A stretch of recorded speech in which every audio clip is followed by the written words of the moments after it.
Une grande salutation à vous tous, Haïtiens et Haïtiennes qui sont à présent branchés via YouTube ou Facebook sur la chaîne de Vérité Éternelle. Je suis Maître Franklin Sterlin, avocat de profession, le messager d'Amon, dont le vrai nom familial caché en sagesse est fixé sur la vraie terre sainte d'Haïti. Si vous faites connaissance à peine à cette chaîne de Vérité Éternelle, je dois vous signaler qu'elle est conçue dans l'objectif de vous faire comprendre dans son vrai sens toute la Bible, qui est l'histoire d'Haïti anciennement Assyrie, une Bible qui est écrite mensongèrement à l'inverse au nom d'Israël sur une période allant de 1860 à 1960 pour voiler pendant plus de siècles la vérité qui est actuellement à la découverte avant la fin des temps. Ainsi, j'encourage tous ceux qui ont l'amour de la vérité et qui ne se sont pas abonnés encore à cette chaîne de vérité éternelle à le faire afin de pouvoir continuer à recevoir les messages et à les écouter. À présent, j'apporte un important message que j'invite surtout les grands chefs des dénominations chrétiennes, les théologiens de toute tendance, partout dans le monde, à l'entendre, en vue de voir à quel point ils enseignent pendant des décennies les fables de la Bible sans discerner ni comprendre dans le temps et dans l'espace la véritable vérité qui est actuellement à la découverte avant la fin des temps du désordre mondial prévu pour 2035.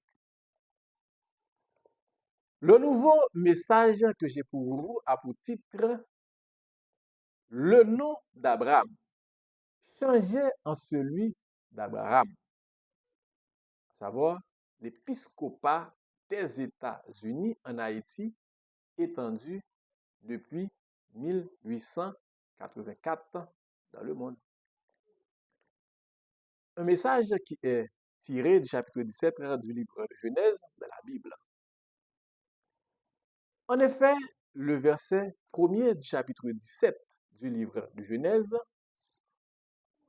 dit, lorsqu'Abraham était âgé de 99 ans, l'Éternel parut à Abraham et lui dit, je suis le Dieu Tout-Puissant, marche devant ma face et sois intègre.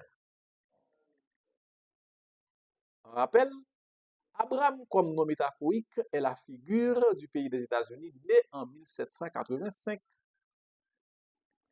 Dans ce chapitre 17, ce pays est représenté par le comité des évêques missionnaires de l'Église épiscopale des États-Unis qui engendra en 1872 Ismaël, l'Américain noir James Theodore Lee, 10 ans après l'arrivée de celui-ci en 1861 sur d'Abraham en Haïti du Canaan, sous le règne d'Abraham Lincoln, président américain d'alors.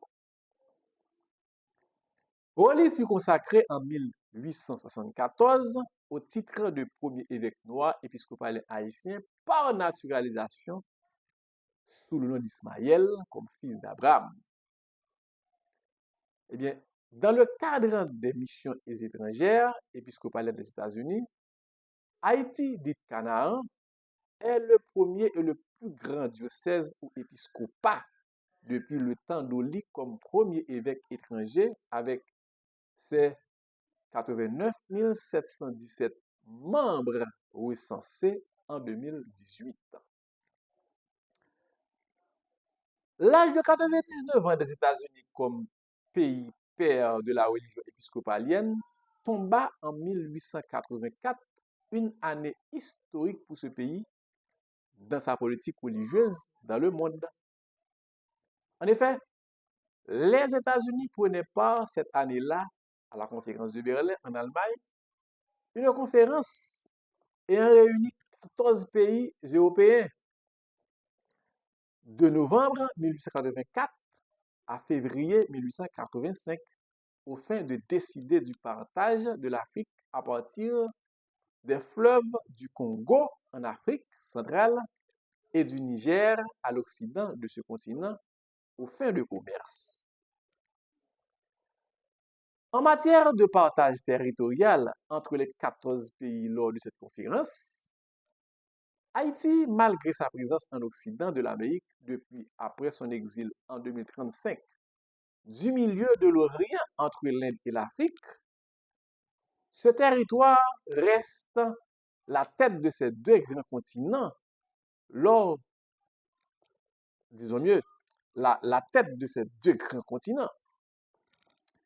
Et lors de cette conférence, la religion à apporter fut un point important débattu selon le deuxième et quatrième alinéa de l'article 6 de l'acte général de la dite convention, pas vrai, de 1885, dont la lecture dit ceci.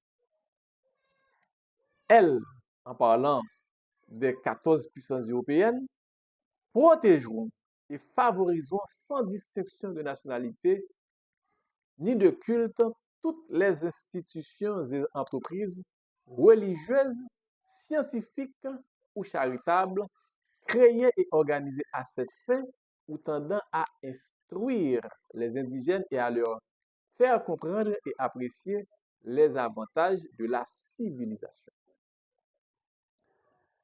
Les missionnaires chrétiens, toujours l'article, les savants, les explorateurs, leurs escortes, avoirs et collections seront également l'objet d'une protection spéciale.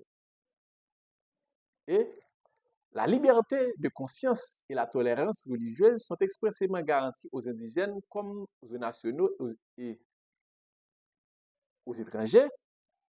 Le libre et public exercice de tous les cultes, le droit d'ériger des édifices religieux et d'organiser des missions appartenant à tous les cultes ne seront soumis à aucune restriction ni entrave.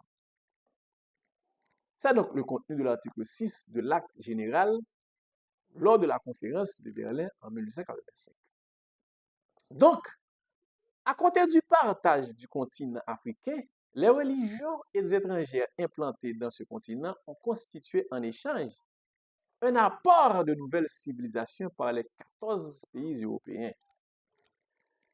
Étant donné que la religion épiscopale vient des États-Unis, après son implantation officielle en Haïti et Canada depuis 1961, eh bien, les missions protestantes de celle-ci allaient pénétrer à partir de l'année 1885 dans d'autres pays dans le monde, avec à leur tête un évêque missionnaire placé sous le contrôle de l'archevêque siégeant aux États-Unis. Normalement, il convient de faire remarquer qu'en tant que membre de la communion anglicane basée aux États-Unis, l'Église épiscopale de ce pays est divisée en 9 provinces et a des diocèses aux États-Unis, à Taïwan, en Micronésie, dans les Caraïbes, en Amérique centrale et en Amérique du Sud. Elle comprend également la convocation des églises épiscopales en Europe. En 2022, l'église épiscopale comptait 1 584 785 membres baptisés, dont 1 432 082 étaient aux États-Unis. En 2011, elle était la 14e plus grande dénomination aux États-Unis, ce qui explique qu'il existe d'autres dénominations.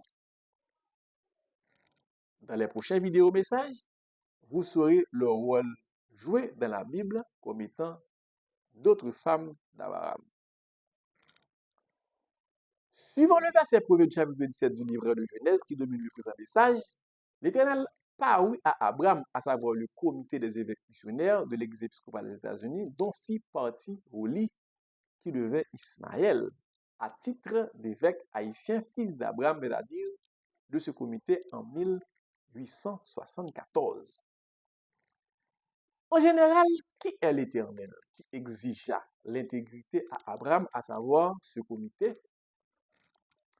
Eh bien, ce nom métaphorique, utilisé dans toute la première partie de la Bible, appelée Premier et Nouveau Ancien Testament, personnifie le personnage qui exerce la fonction de l'archevêque, ou du moins l'évêque président de la mission de l'évêque épiscopal des États-Unis, chargé de diriger la chambre des évêques. Il exerce cette tâche au nom du Dieu, le soleil adoré, non pas au nom d'Amon, le vrai Père créateur de l'univers. Alors, l'archevêque, sous le nom de l'Éternel, fit injonction, ah oui, au comité des évêques épiscopaliens américains dont fit partie Oli, son fils, de marcher devant sa face et d'être intègre. L'intégrité exigée de ce comité était due à la présence de Oli dans son sein qui jouit du statut autonome et indépendant de lui, un statut jugé déloyal qui fit de lui Ismaël, fils d'Agar, c'est-à-dire de l'Église orthodoxe apostolique d'Haïti, au lieu d'être un fils américain du comité des évêques de la mission de l'Église épiscopale des États-Unis. Car ce statut représenta un obstacle pour la mission de l'Église épiscopale d'être représentée en son nom dans d'autres pays, surtout que la doctrine de l'Église épiscopale n'est pas propre à Oli. Elle est celle de l'Église missionnaire américaine et celle d'Anglicane. Donc, le nom d'Abraham changé en celui d'Abraham entra dans le cadre de l'arrivée de la mission de cette Église épiscopale dans d'autres pays après Haïti, de sorte que le nom d'Abraham soit l'expression plurielle définissant l'étendue de la mission ailleurs, à partir de 1985. Ah ouais? Et pour ce faire, l'archevêque et l'Éternel fit appel à l'intégrité du comité des évêques de ne pas marcher dans la voie de l'évêque James Theodore Oli, qui jouissait au sein du comité le statut indépendant et autonome pour diriger en tant qu'Ismaël l'Église orthodoxe apostolique qui est Agar, servante de Sahaï et premier diocèse et province de la mission aux États-Unis. C'est pourquoi l'archevêque, à l'époque, dit au comité des évêques missionnaires présents en Haïti, dit Canaan, par le biais d'Oli, au verset 2, j'établirai mon alliance entre moi et toi, et je te multiplierai à l'infini. Le verset 3 dit, Abraham tomba sur sa face. Et lui, à savoir, l'archevêque, représentant le soleil, lui parla en disant, voici mon alliance que je fais avec toi. Tu deviendras père d'une multitude de nations. Le verset 5 dit, on ne t'appellera plus Abraham, ton nom sera Abraham, car je te rends père d'une multitude de nations. Donc, l'alliance en question ayant entraîné le changement du nom Abraham en celui d'Abraham, avait pour objet d'étendre la mission de l'Église épiscopale à l'étranger, c'est-à-dire de la porter vers d'autres nations partout dans le monde, en plaçant des évêques issus de son sein, lesquels devant exercer cette tâche en son nom en vue de leur aliénation mentale et de jouir de leur richesse après. Du verset 6 à 8, du chapitre 17 du livre de Genèse, l'archevêque dit à ce comité, je te rendrai fécond à l'infini, c'est-à-dire je ferai de toi des nations.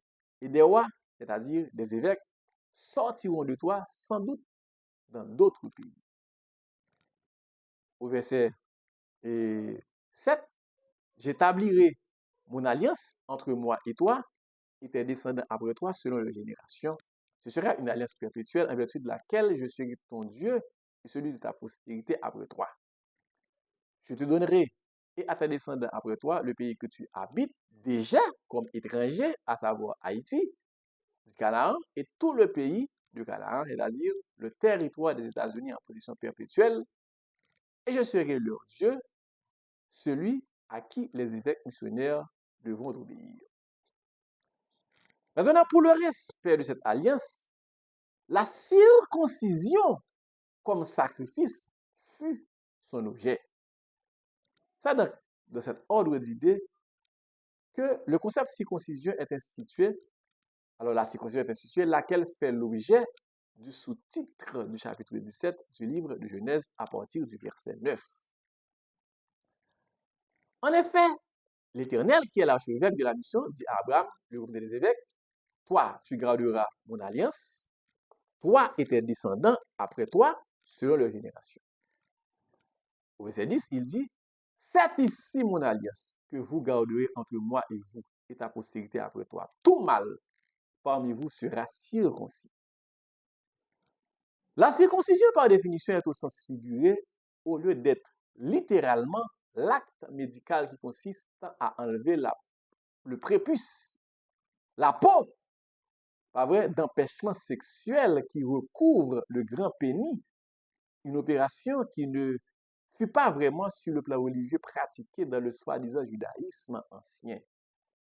Car, au sens figuré, la circoncision est l'acte d'engagement public institué en 1885 qui consiste à empêcher à une mission étrangère de l'Église épiscopale d'avoir le statut autonome et indépendant, source de la division de la mission. Donc, de rester, pas vrai, unis à tout l'ordre des évêques missionnaires de l'Église épiscopale des États-Unis. Et l'expression tout mal employée au verset 10 fait référence à tout homme religieux consacré, évêque ou prêtre au sein de l'Église épiscopale d'Haïti. Le verset 11 dit, vous vous circoncirez, et ce sera un signe d'alliance entre moi et toi et vous, c'est-à-dire entre l'archevêque et les évêques ordonnés de la mission. L'action au verset 11 de se circoncire explique le consentement volontaire donné par les évêques, membres du comité, à cette fin, quelle que soit leur nationalité d'origine, quant à l'éventuelle pensée à nourrir comme membre du comité pour prendre le statut indépendant et autonome à la tête de l'Église qu'il dirigerait à l'instar d'Oli, l'Américain naturalisé haïtien, qui dirigeait la mission en Haïti avec ce statut. Ensuite, le verset 12 précise, à l'âge de 8 jours, c'est-à-dire après 8 jours au poste d'évêque, pas vrai, devenu membre du comité, tout mâle parmi vous sera circoncis selon vos générations, qu'il soit né dans la maison, c'est-à-dire originaire, ou qu'il soit acquis à prix d'argent, c'est-à-dire naturalisé, fils d'étranger, sans appartenir à ta race. Donc, au verset 13, l'Éternel, à savoir l'archevêque, dit, on devra circoncire celui qui est né dans la maison et celui qui est acquis à prix d'argent. Et mon alliance sera dans votre chair, une alliance perpétuelle. L'alliance de la chair veut tout simplement dire un renoncement exprimé à titre d'évêque à la couleur de la peau d'origine pour s'attacher dans l'union à la mission dans l'intérêt commun du comité des États-Unis. Comité, après, et missionnaire des évêques. Un mâle incirconcis, selon le verset 14, qui n'aura pas été circoncis dans sa chair, sera exterminé du milieu de son peuple. Il aura violé mon alliance. Effectivement, 8 jours après l'ordination, l'évêque prend l'engagement devant l'archevêque en promettant de remplir sa charge jusqu'à sa mort, en gardant dans sa pureté et dans son intégrité le dépôt de sa foi, en travaillant dans la construction de l'Église et en demeurant dans son unité avec tout l'ordre des évêques, selon le credo trouvé sur le site catholique à Paris. À propos de Saraï, nom de la deuxième femme d'Oli, utilisé métaphoriquement pour identifier la religion épiscopale des États-Unis, arrivée en Haïti en 1861, eh bien l'archevêque appelé Monseigneur sous le nom de Dieu dit au verset 15 ceci à Abraham, à savoir son comité, tu ne donneras plus à Saraï, ta femme, le nom de Saraï, mais son nom sera Sarah. L'explication du changement du nom de Sarai en celui de Sarah n'est autre que la mission indépendante de l'Église épiscopale en Haïti qui allait obligatoirement perdre le statut autonome et indépendant et s'unir à la mission générale de l'Église épiscopale des États-Unis pour devenir, pas vrai, une seule en vertu de l'alliance, de la circoncision et avoir un évêque missionnaire non indépendant et ordonné pour diriger ailleurs, non pas en Haïti, ceci dans l'union au nom du comité des évêques missionnaires.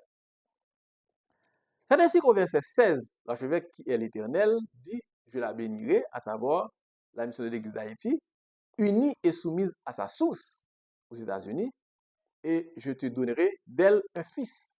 Je la bénirai et elle deviendra des nations. Des rois, des peuples sortiront d'elle. Le verset 17 dit, Abraham tomba sur sa face et rit et dit en son cœur, naîtra-t-il à un fils, pas vrai? Naîtra-t-il un fils à un homme de 100 ans, c'est-à-dire révolu en 1884. En Haïti, c'est la question. Et Sarah, âgée de 90 ans, enfanterait-elle? Donc, cet âge de Sarah tomba aussi en 1884 par rapport à, pas vrai, à la naissance. On se le rappelle, qui est le 14 août 1794, date qui correspond à la ratification par la Convention montagnarde de la liberté générale, pas vrai, pour exercer librement dans la colonie du Saint-Domingue toutes sortes de religions au lieu de la liberté générale des esclaves dans ce lieu accordé par la deuxième commission civile dirigée à l'époque par son Tonax, au fait d'enquêter sur les circonstances de la révolte contre le Messie Macandal dit Boukman le 1er novembre 1791.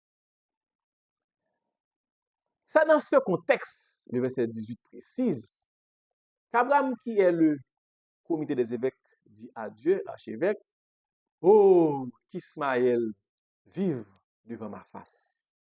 À savoir, Oli qui fait partie de ce comité des évêques. Il y a Oli qui fait partie de ce comité des évêques. Dans le comité, il dit, je t'exaucerai et voici, je le bénirai, je le rendrai fécond et je le multiplierai à l'infini. Il engendrera 12 princes et je ferai de lui une grande nation. En ce qui concerne les princes, je rappelle que d'après les archives de l'Église épiscopale, lorsque Oli, qui devint Ismaël, fils d'Abraham, mourut le 13 mars 1911, l'Église orthodoxe apostolique haïtienne comptait en ses rangs 15 prêtres, donc 15 princes. Sans doute, les 3 prêtres, en plus des 12, sont ceux qui ne sont pas comptés pour avoir été déjà à ce poste avant l'alliance de la circoncision d'Oli en 1884. Le verset 21 dit, j'établirai mon alliance avec Isaac, que Sarah t'enfantera à cette époque, si de l'année prochaine, qui est sans doute en 1885. Le verset 22, lorsqu'il eut achevé de lui parler, Dieu s'élèvera au-dessus d'Abraham. Le verset 22 dit, Abraham, à savoir le comité des évêques missionnaires, prit Ismaël, à savoir l'évêque, Oli, son fils, tout ce qui était né dans sa maison et tout ce qu'il avait acquis à prix d'argent, est dénaturalisé, tous les mâles parmi les gens de la maison d'Abraham, et il les circoncis ce même jour, selon l'ordre que Dieu, à savoir l'archevêque, lui avait ordonné, lui avait donné. Le verset 24 dit qu'Abraham, à savoir le comité des évêques missionnaires, était âgé de 99 ans, c'est-à-dire en 1884, lorsqu'il fut circoncis, c'est-à-dire pris l'engagement devant l'archevêque en termes d'alliance passée pour travailler dans l'union entre eux.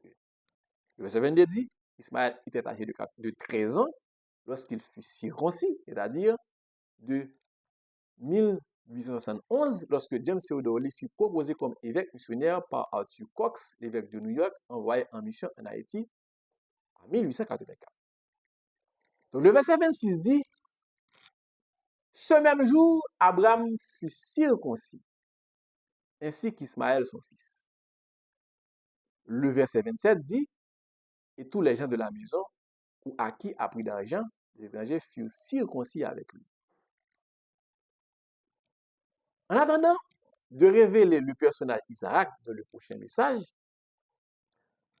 voilà donc le message tiré du chapitre 17 du livre de Genèse que j'invite tous les évêques, pasteurs, diacres et toutes les dénominations chrétiennes à entendre pour servir de témoignage avant la fin des temps du désordre mondial prévu pour 2035.